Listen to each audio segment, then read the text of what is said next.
be here and to support these guys, Malebo and Joseph, doing amazing stuff. The event is obviously being recorded. Guys, feel free to just introduce yourself, say where you are, and maybe say what you're excited to learn about today. I mean, I'm excited to learn about this as well. It's been great working with these two wonderful people. And with that said, I'm going to quickly do an introduction of who they are. And maybe let me start with myself here. For those who don't know me, I'm KK Diaz. I run a company called A-Game Business. And A-Game Business helps business owners to attract more customers, to increase revenue, and to build what we call profitable self-managing businesses. And I'm excited to work with Malebo and Joseph from S.I.M.P.L.E Influence on this in terms of helping them and their business to grow. We should all be proud of them. They are one of Google startups companies, Google Accelerator Africa. And with that said, Joseph is CEO and second-time founder. Previously founded a marketing agency and an edtech startup, and now is leading a S.I.M.P.L.E Influence through the Google for Startups Accelerator Africa, which they got in 2024. They were part of that cohort, still are. And of course, they're bringing a strong command of AI-driven platforms, data analytics, and creator economy infrastructure to obviously help our clients to achieve their goals. And Malebo, who's CEO and co-founder, she leverages her experience as a full-time content creator, offering deep industry insights and hands-on operational excellence. And of course, their third founder, who's not here today, is Emmanuel Mahoney. He's the lead software engineer and technical co-founder. And we know he's somewhere around watching to see what's happening. But guys, I'm excited to have you guys do this today. And I'm looking forward to more of these kind of webinars where communities can come together and really learn from each other. Sponi from Randburg, good to see you. Vulani, great. Moyo, good to see you guys. I'm excited to be here. And with that said, today is really about how we can all learn how to use modern marketing, including influencer marketing, how to create profitable influencer campaigns that will help us to win. And before I hand it over, I want to say that with everything that we are doing at A-Game Business, this partnership is really going to help us with our own influencer marketing, starting with a book that we are publishing this month. So again, big up to Malebo, big up to Joseph, and big up to all of you for being here today. So with all of that said, who's taking it over? Malebo, Joseph? Yeah, 100%. Thank you so much, KK, for that vibrant introduction. And thank you to everyone that is, sharing their messages in the chat. So we're just going to run through a brief agenda so that at least we kind of understand how today is going to flow. We're first going to just, share a story, just set the theme for the day, talk about lessons from Venice, talk about the new marketing battlefield, why influencer marketing is a game changer. And then we'll move on to just comparing traditional digital and influencer marketing so that you can at least get a sense of, how they all compete using different benchmarks. We're going to look at the hidden cost of ignoring influencer marketing, famous wins. This is probably my favorite slide, looking at some of the experiences that we've had with influencer marketing within our agency, and also then looking at a framework, the S.I.M.P.L.E framework that we developed to help people actually benefit from influencer marketing in the right way.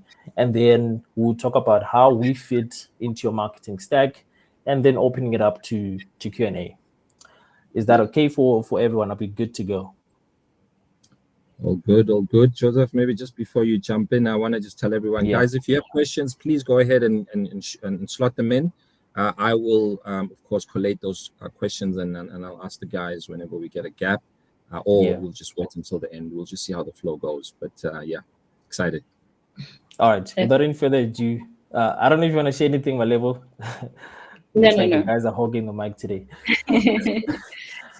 All right, cool, man. So without any further ado, I think let's just talk about setting the theme for today. So looking at modern marketing teams, how they're winning with influencer marketing. The story that we're going to use today as an analogy is looking at how Venice went from being a trade hub to now just being something useful for IG proposals. So there was a time back in the day before many of us were born where Venice had dominated the trade routes. And then just with all the infrastructure, with all the pomp, out of nowhere, traders found another trade route, right? Overnight, Venice, with all its pomp, with all its infrastructure, just became obsolete, right? So this just goes to show that with all the infrastructure that you've been building within your teams, overnight, all of those channels can become very obsolete because the attention, the people that you're trying to reach have now been diverted to another channel, right? So in this sense, we just urge you to just be aware of all the shifts that are happening. It may not be just because you're not doing something correctly, but because just things are shifting and you just need to get along with it, right? So I'll just hand it over to Malebo to just talk about what are those shifts that are happening right now within the marketing space. All right. So looking at the new marketing battlefield, so we have our audience, ads, as well as a digital evolution. So from an audience perspective, what we're noticing is that audience attention is a bit fragmented at the moment. So traditional ad dominance is simply, to put it, can be seen as being over. And from an ads perspective, what we are seeing is that there are things like ad blockers. So as a brand or a company, you need to be aware that consumers tend to trust people more than they trust ads. And last but not least, from a digital evolution perspective, digital is definitely maturing, but what we're noticing is that influencer marketing seems to be at the front line of the digital evolution. And this is where you need to tap in and start to also understand how you can benefit from influencer marketing. Yeah, 100%. And just to talk about why influencer marketing is winning, we have 92% of consumers trust recommendations from influencers more than they do traditional advertising. And in essence, when it comes to your campaign return on investment, for every rand that you spend, you at least to expect to see more than 5 rands come back. And the benefit of leveraging influencer marketing in addition is that when you engage with the customer, you need at least 7 touch points for you to convert them into a sale. And you need about 7 hours of content, to convert someone from a lead to a sale. And with influencer marketing, you can easily reach these numbers with people that, your audience trusts and are seeking some authentic ways to engage with your brand. And you can utilize influencers as a conduit, right, to bridge that gap between your brand and that authentic, craving that they currently have. Right. Mm-hmm. Now moving on to the digital landscape. So understanding traditional versus digital versus influencer marketing. So what we are seeing is that looking at the three major metrics that we're going to be assessing, which is the average ROI, cost per acquisition, as well as the engagement rates. So from a traditional perspective, we get to have a return on investment of about 1 to 4 times what we'll typically see. And the cost per acquisition would be relatively high. And from an engagement rate perspective, it can be low to very low, because we know that there aren't enough channels to be able to see what people are actually thinking about your form of marketing whenever you're using traditional means. And from a digital perspective, yes, it is kind of good in terms of a return on investment. So it's about 4 to 8 times the investment that you have put in. From a cost per acquisition, that will be medium. And from an engagement rate perspective, it will also be like on a medium scale. And from an influencer marketing perspective, what we're seeing is that you can get up to 11 times return on investment for every rand that you spend. And cost per acquisition can be low to medium depending on which influencers you're using, and also how much they will be charging you. And on an engagement rate perspective, this can be quite high, especially using nanos and micros. This is seen at a percentage of about 4 to 6% if you find the right type of influencers that are speaking to the products and services that you're offering. Yeah, 100%. And if this is not enough to convince you to jump onto influencer marketing, these are some of the hidden costs of ignoring this, right? In essence, you're leaving money on the table. Firstly, you're missing a lot of engagement opportunities for you to authentically engage with your customers, build a relationship, That's increasing the lifetime value for customers, right? And then another thing is that your competitors will capture your audience first. There's nothing more difficult than talking to a customer who's already been, sort of like talked to by another customer, right? The best time to talk to someone is when they've not been contaminated, so as to speak. And your over dependence on, the rising cost of digital ads kind of make your campaigns very ineffective, right? Which eats into your budget and eventually reduces your return on investment. So I just urge you not to leave money on the table and make use of influencer marketing. Okay, so looking at some of the famous wins and viral campaign case studies. So the first one, which is one of my favorites, is from K Yams. She's a prominent influencer within the SA influencer space. She's a beauty and lifestyle influencer. She's been creating content for quite some time now. And I think in Jan 2022, she decided to share a bit more about her skincare routine and how Dawn really impacted her skincare routine. This is an organic review. And what we saw is that we had her audience flocking to various sales channels, and this led to Dawn almost selling out across the entire country. So something that we are seeing from clicks and Discam is that they are saying that they sold out in 575 out of 714 stores, and they are busy replenishing stock nationwide. So this is something that most brands would want to see, right? This is a nice life problem, but obviously manufacturing, an entire value chain will be impacted by this. So this is something that stress test your entire value chain to see whether or not you have robust products and services. So you need to ensure that you also are ready for this kind of virality whenever you're looking into influencer marketing. And then from our side, we have worked with Zoe Health, a women's health service, as well as product manufacturer. And what we are currently doing with Zoe Health is that we've put together 400 nanos that they're working with. And from their experience, they were able to get a green light from clicks to roll out their product nationwide. So they started with about 100 stores. Currently, they're piloting with 100 stores. But from the sales that they're seeing and the engagement that they're seeing with their product, they are now have received a green light to roll out everything, to roll out their different product ranges in terms of nationwide. And then last but not least, we have Michaela. So we can also call her the goat of selling out. So whenever you give Michaela a product to talk about, the chances of that product selling out are quite staggered, right? So she also had her own product range with e.l.f. Cosmetics. So this was sort of like a collaboration with e.l.f. Cosmetics. And what we saw is that her restock sold out in just 10 hours. And her first stock actually sold out within 18 minutes. So these are some of the case studies, both locally, internationally, and what we are seeing as simple influence. And this is just to show you the power of influencer marketing when it's done right. Yeah, 100%. And talking about doing it right, we have developed a framework that we utilize when working with clients. But I'm thinking, KK, before we this is going to be a bit lengthy part. I don't know if people have questions, comments, complaints, or whatever the case may be.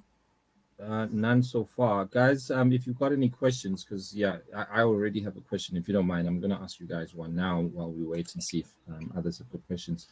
Wow, great so far. I mean, for me, the ROI is insane. Comparing 11x to 4x, traditional wise, and even digital, it is only at 8. One of the biggest things marketers complain about, especially the other non-marketers who are in finance, is how we can, we can never 100% prove, ROI for every rand we spend in marketing. So this is brilliant. And I guess the question for me right now is, what do you think holds people back from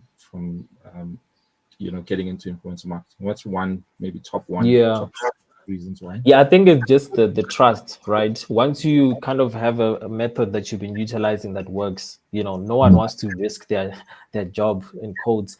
And when it comes to influencer marketing, unfortunately, it falls also part of that sort of like branding bucket of, marketing. It doesn't really perform well when it comes to comparing it with performance type of marketing, right? Which is the mistake that most people do.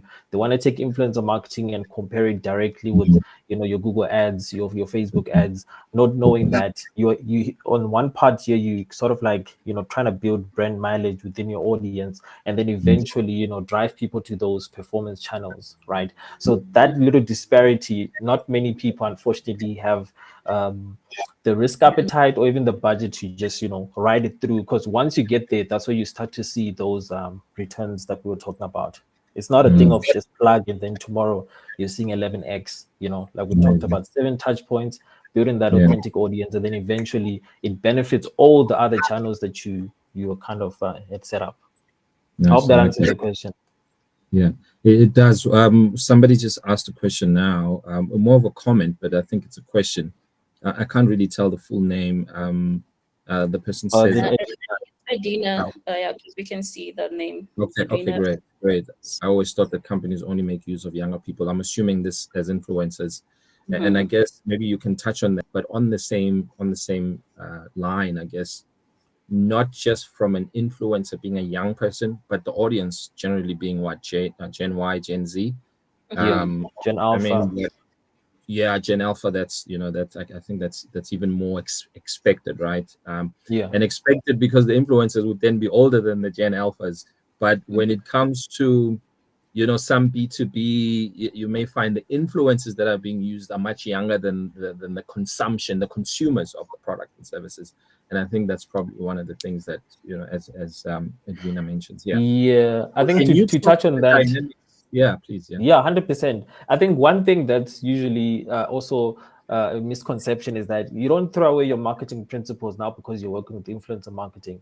Everything starts with your audience, right? So if your audience are young people, then you're going to look for influencers that match that audience. If your audience are older people, then you're going to look for content creators and influencers within that demographic, right? So that you shouldn't throw that away just because now we're dealing with influencers. It's just that the younger generation is more active on social media platform, granted, yes. So most of these opportunities will go to them. Unfortunately, the older generation is also catching up, is trying to see, okay, can I really make 1,000 rands just making a post? Like, yes, you can. You know what I mean? But I hope that addresses some of those questions. No, it does. I think you got me at don't throw away your standard marketing principles. I think that sells it for me, and I guess it should answer to the other folks who have a similar question around those lines. But guys, continue. If you have any questions, please keep posting them. Got it. Thank you. Appreciate it. Thank you. I'm excited to the framework. Please continue. All right. 100%. So just to summarize, right? So it's a simple framework. Lucky for us, that's in our name as well. So firstly, we like to strategize the objective, identify the right creators, match briefs to the business goals, publish and monitor the content, learn from campaign data, and expand and scale with user-generated content. So these 6 steps are obviously what helps us run campaigns that actually work. And to go into more detail, when you strategize, we start by clarifying what success looks like for your campaign, right? Either it's driving sales or increasing brand awareness. And then every action kind of needs to be clear and has to have a measurable goal. So what ends up happening is that now you have no wasted post and no wasted budget. And once that is done, you move on to identifying the right creators. So using our platform, hybrid AI and also human curation, which is kind of a pain sometimes, we find creators who match your audience, brand values, engagement needs. And we're not just looking at follower accounts, right? But we're looking at how can we have that audience and brand match. And what ends up happening now, you have authentic voices and people that, the audience that trusts the content that you're putting out. Once that is done, we come to matching the brief and the business goals, right? We translate that marketing objective into a brief that content creators can read so that each piece of content that they create is on brand, on message, and, built to perform. And what ends up happening is that you have content that connects with the audience and ultimately converts, right? We're looking at that 11x return that we're talking about. After that, you publish and you monitor the content. So the campaign goes live with full tracking, giving you real-time insights into performance, the engagement, the audience sentiment, right? So you're looking at the comment section. What are people saying? about the products, right? Do they see that? Do they feel like this is an authentic advert? And all of that can be used then to make changes to the campaign so that you don't have any blind spots. You're not surprised by the end of the campaign as to what is happening throughout the campaign. And that actually gets me into the next step, learning from campaign data. So you're not trying to guess, you're trying to measure, right? So every campaign generates insights that worked, what didn't, why did it work, so that at least you have a playbook for future wins. And your campaign has, sort of like continuous built into it. Once that is set, I think with all that data, what we try to do is then to expand to build on what we've learned. So all those top performing content creators, like we mentioned with the Zoe Health, you have 400 creators creating a lot of content. So what you want to do, not all of them are going to perform well, but we can leverage all those top performers, right? Get that content repurposed into paid ads. Now we're going into that performance type of marketing that we're talking about. You put that into paid ads, landing pages, into other channels, right? So now you're multiplying the value of all those content pieces that you're getting from the content creators. With this leads to more reach, more conversions, and it's a gift that keeps on giving. That in itself, done right with simple influence, of course, then leads to campaigns that actually work and drive those returns that we kind of mentioned before. Any questions on this? Because I did speak first, man. Great, thank you. So while others may be putting together questions, my question is, when you're the brand and you are say republishing part of the content that's been created by influencers, what do? Do you boost and post the post that they've created? Can we as a brand then create original posts using that influencer created content? What's the best practice? Yeah, so best practice is to continue to leverage the creator's audience, right? So from just the optics perspective, you'd want to continue and boost along those channels. And then from an admin perspective, that now you go into a different agreement, right? So the original campaign was we create content and then, hey, we're going to post on our own channels and distribute it there. The element now where you take top performing content and are trying to boost it or use it into paid ads, that triggers another agreement, so as to speak, because with content creators, they'll charge you for the paid ads, or performance ads, right? In this situation, then you have either the brand will propose that, hey, we have our marketing team that wants to repurpose some of your content on our ad on TV or on a billboard. How much can we pay for that purpose? Or we just want to take the content as is and put it integrate it into one of our marketing channels, and that will also attract different costs. So all of it would then depend on what are the objectives that they're trying to do, and each of them attract different administrative requirements. I don't know if I cover everything, Malebo, there. Yes, you did. But then that can also go into the initial discussion. So, for example, with Zoe Health, the topic is that the creators basically create content, they post on their pages, but the content can also be repurposed on the Zoe Health pages so that they don't have to create their own content or have to hire UGC creators, because there are UGC creators and influencers. They can have like in terms of like roles and responsibilities, quite different roles. And then you can use that as like a UGC post on your own channel as well, or you can collaborate. So it depends on the initial discussions and what will work out best, both for the brand as well as the creator. Looking at the budget, and also just seeing which of the channels will work best in terms of the content and how it can be utilized or repurposed again and again. So this becomes like an evergreen content piece, if we might label it that. Yes. Nice. Yeah, 100%. Great. So someone asked if the session is recorded. Yes, it is, but it will be recorded for the first 30 minutes. Great. All right. Any other questions, folks? Someone is typing. Cool. Awesome. How do you present campaign data from previous campaigns to brands who mostly use traditional marketing as opposed to influencer marketing, with the intention to direct them towards the more modern solutions? That's a good question. Thanks, Mkele. So yeah, I guess let me try and clarify this for myself, and then maybe you guys can the same. But I think what I'm gathering from the question is, yeah, is where are some of the data points that will be important to, say, a sponsor who's funding a campaign? How will you guys answer that question? Okay, should I take it or you want to take it, Joseph? Yeah, go ahead, madam. No, go ahead, Malebo. Okay, so it really depends initially on what you choose as a metric, right? So if you want to use things like UTM links to say whether or not you are able to achieve certain things, so that's something that's a bit more measurable to say, hey, from this led to a sale, right? A lot of these companies these days have online channels, so it's not like back in the days where ShopRite, if you're marketing for them, they only have their brick and mortar type of stores. Yeah.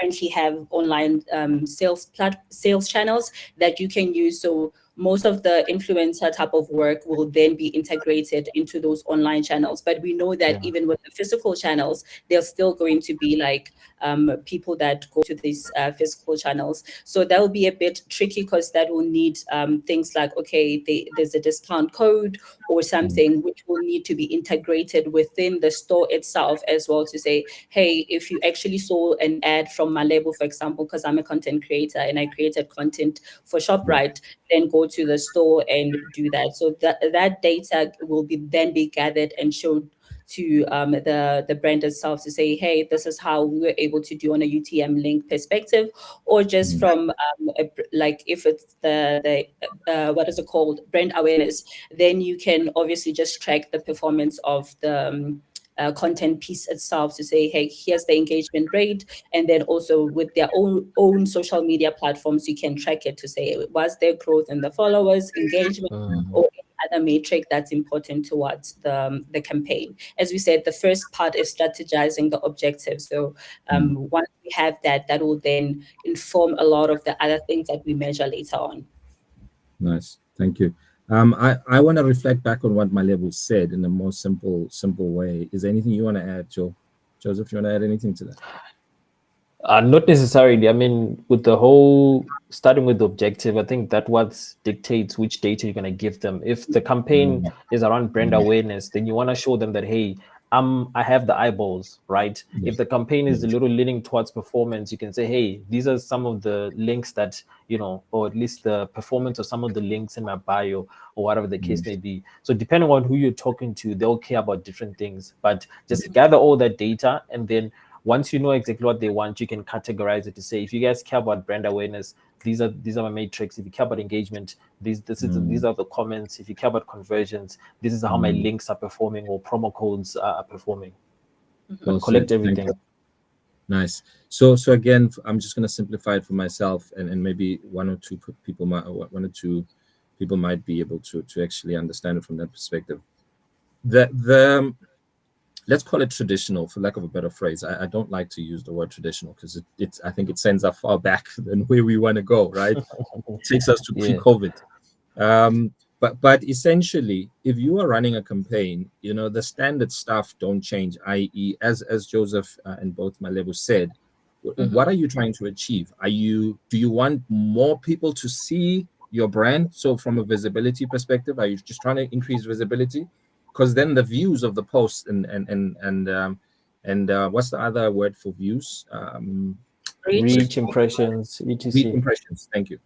Right. So because those will obviously show on the campaign, so that's easy to kind of just pull up and say, hey, this is how many people saw the post, and as you said, engagement, how many people commented, right? Did the campaign require people to comment and say, hey, I like this brand, or I'm from this place and I've used this, you know what I mean? Whatever it is that you want the audience who are seeing the ad how do you want them to engage with the ad? You will literally be able to see the engagement stats on the ad itself. And you as the marketer running the campaign, you can just pull those figures out, and how you present them back to your client or your internal team is how you go about presenting anything. Do you use a PowerPoint slide or whatever? Last thing I want to say is, don't forget, for conversions specifically, right?